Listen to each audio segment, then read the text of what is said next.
respecter, c'est une question par journaliste. On va passer chez Maïmouna pour la troisième et dernière question de ce volet. Maïmouna, jox naa la kàddu bi. Merci beaucoup.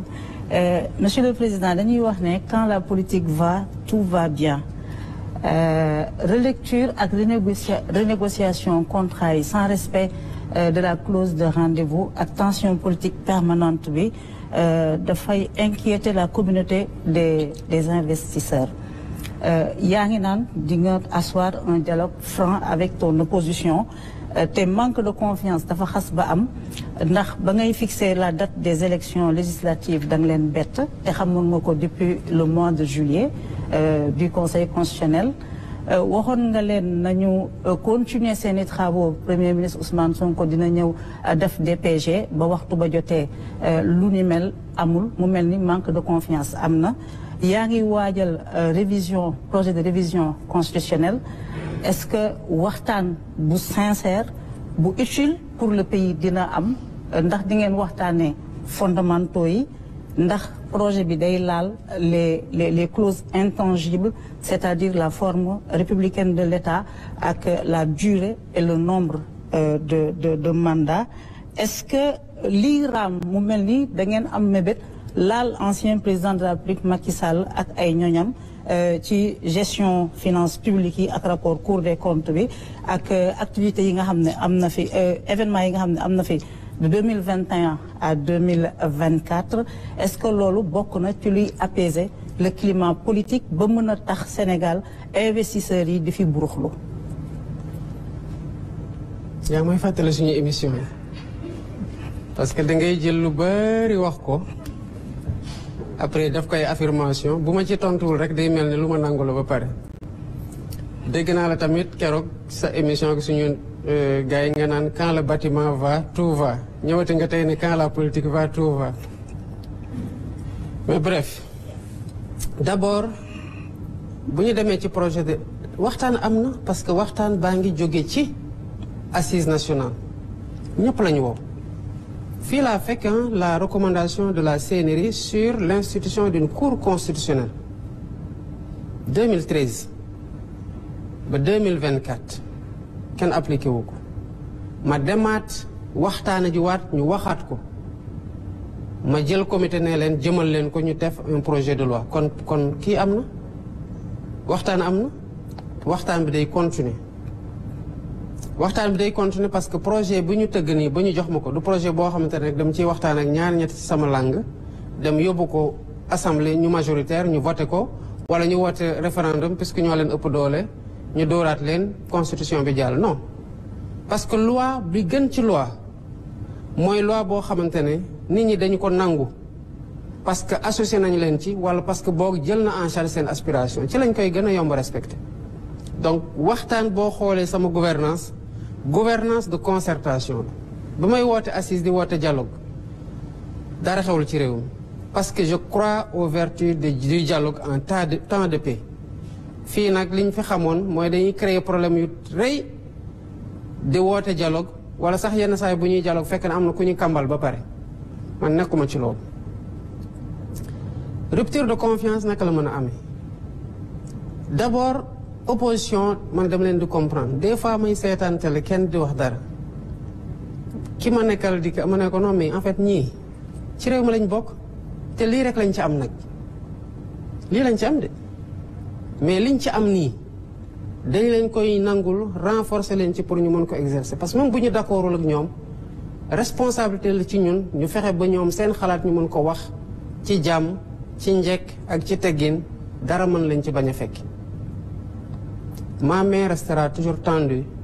envers l'opposition et envers toutes les parties prenantes ci réew mi parce que dañ ko bokk te mënuñu ko pàccu fokk ñu pencoo ko kon ci loolu laa nekk.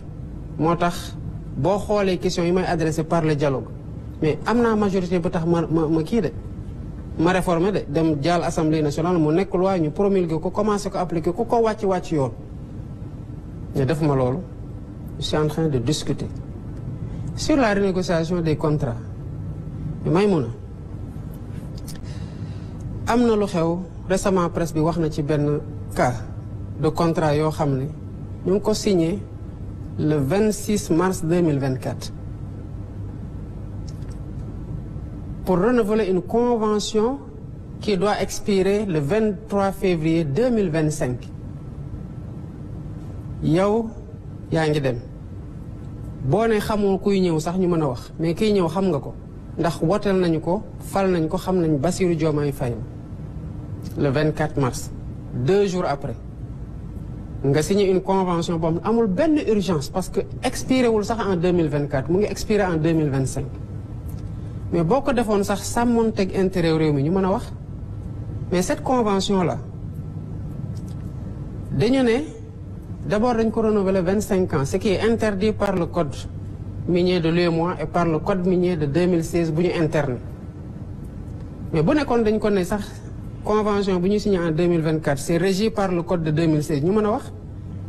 mais non le code de 2016 boobu mu ngi doon abroger beneen code de 2003 qui lui-même abroge un code de 88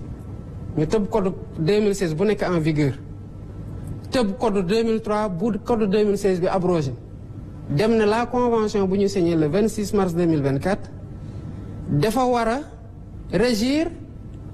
la nouvelle convention pour 25 ans waaye nag ce sera le code de 88 moo koy régir renouveler les exonérations fiscales et douanières qui étaient déjà exorbitantes pour 10 ans mais loolu man su ma ñëwee fekk ko alhamdulilah rabbil alamin sax pour ce cas d'espèce bi ma koy gis c'était pas encore entré en vigueur mais qu'est-ce que je fais est-ce que damay ne signé na ko ba pare je suis devant le fait accompli naa bàyyi pour les 25 prochaines années le code de 88 qui n'existe plus depuis 2003 le code de 2003 n'existe même plus le code de 88 de régir cette convention pour les 25 prochaines années accompagne ñu pour l'agenda national de transformation 25 ans quand même j'ai appelé la personne ma ne ko yow xam nga lii ki ko def xamul na ne du yoon parce que code minier Sénégal lii la wax code minier UEMOA lii la wax yow mi ñu ko defal xam nga ne du yoon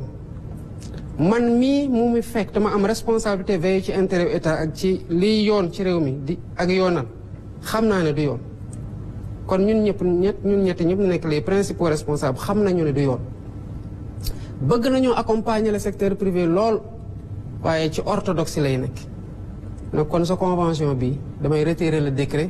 retirer le renouvellement des exonérations puisque bëgguñu nag sa activité arrêtée dañ la defal autorisation exceptionnelle nga continuer le temps que ñu waxtaan mais forcé wuñ ko dara te ngi waxtaan heurtaluñ ko ci dara ñu ngi waxtaan mais waxtaan boobu nag à la fin fokk Sénégal gis ci boppam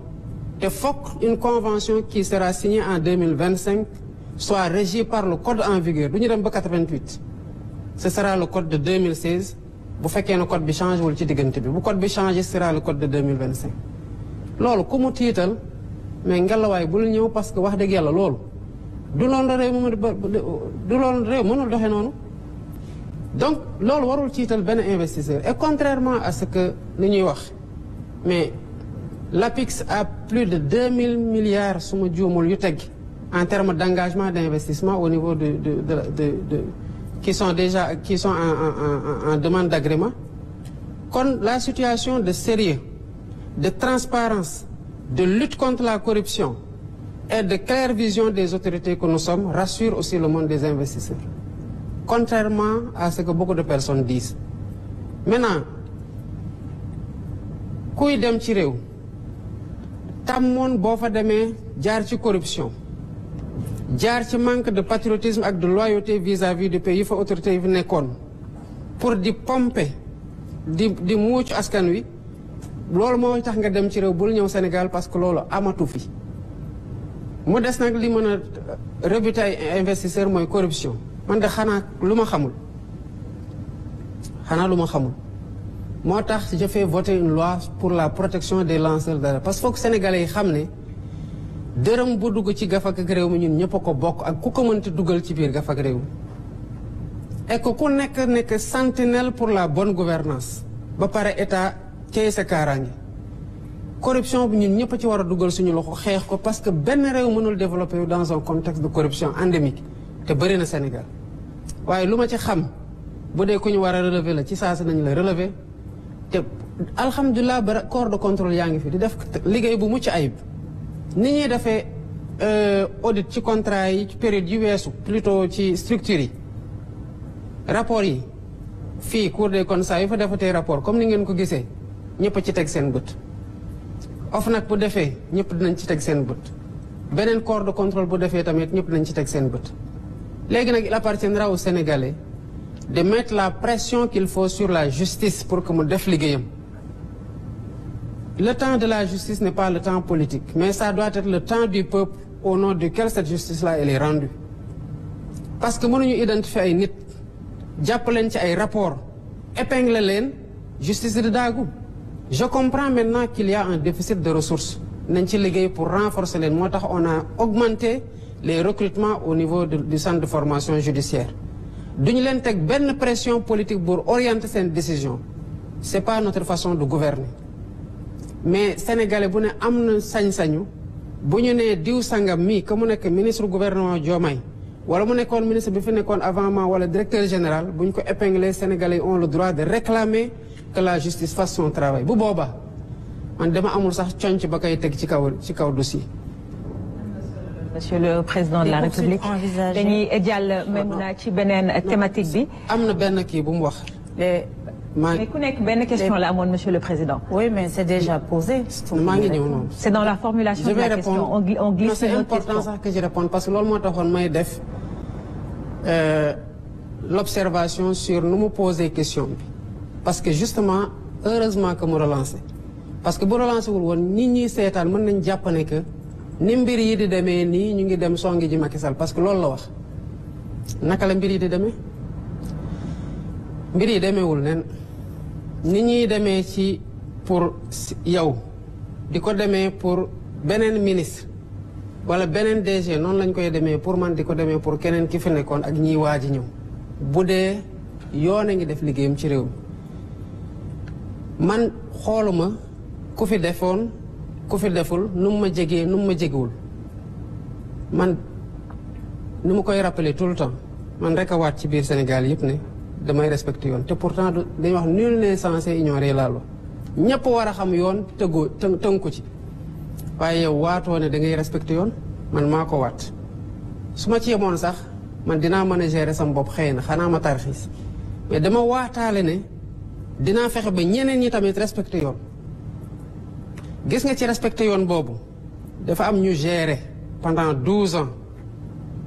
assumer ay responsabilités war a rendre compte d'accorduma ci réew moo xam ne bu ñu jàppee un opérateur privé ci lu mu warul woon def ñu jël ko tëj ko bu dee homme politique bi la ñu naan c'est un règlement de compte politique alors que homme politique yooyu ils ont fauté wala ils sont présumés après avoir fauté yoon rek mooy wax gannaaw bu rapport amee parce que même rapport doyul rapport ay présomption rek lay teg mais la personne reste présumée innocente ba yoon def liggéey lan mooy wane ne tey dans l'environnement actuel que ñu ngi dem song ji X wala Y amul par contre dañu am responsabilité morale ak historique ci dëkk bi nga xamante ne sénégalais yi gannaaw yàlla teg nañ ko suñu loxo muy lan lépp li fi xewoon ci yorin ak ci jëfin bu amee lu lëndëm dañ ciy teg torche ba mu leer sénégalais yi xam lan la d'abord liñ ciy doxalee yoon doxal lu mu war a doxal loolu protéger ma ci sama bopp lenn rek ay protéger nit ci réew mu sérieux mooy jub di jubal mais ku dëng nit mënu la protéger parce que tôt ou tard bu poussé dina la rattraper ku jubalul tamit tôt ou tard nañ xam ne sa ndëngate fan la nekk te dañ ko na la teguwaat s'il y a des choses yoo xamante ne ça a été fait et ça a été fait am na lu am c'est pas le lieu de dire que lii am na lii am na lii am na mais même ma xam na am na doyul je vais dire faites les enquêtes si à la fin des enquêtes ñu ne y a pas matière à poursuivre nu ma bëgguñu poursuivre tamit damay ne oh bëggoon naa ñu poursuivre mais pourquoi on voudrait poursuivre quand la loi ne permet ou les faits ne permettent pas de poursuivre on ne poursuit pas c'est aussi simple que ça c'est pas man maay bëgg ñu poursuivre nit pour ñu poursuivre ko du man maay bañ tamit ñu poursuivre nit pour ñu bañ ko poursuivre loolu amul kenn kuñ ciy singali du ancien président Macky Sall pour qui on a beaucoup de respect malgré tout ce qui s'est passé mais on s'est fait des accolades le cœur vide me concernant ma jox ko avion bi mu dem umra ma ne ko boo demee ñaanal mu ngi ci leneen réew maa ngi dox donte nag xam naa ne am na muy def ci suuf mais toppewu ma ko je sais qu'il fait des choses je vois mais toppewu ma ko mais bu ko dara toppee ëllëg nag loolu du man digganteem la ak yoon la mais je ne me fais pas de fixette sur lui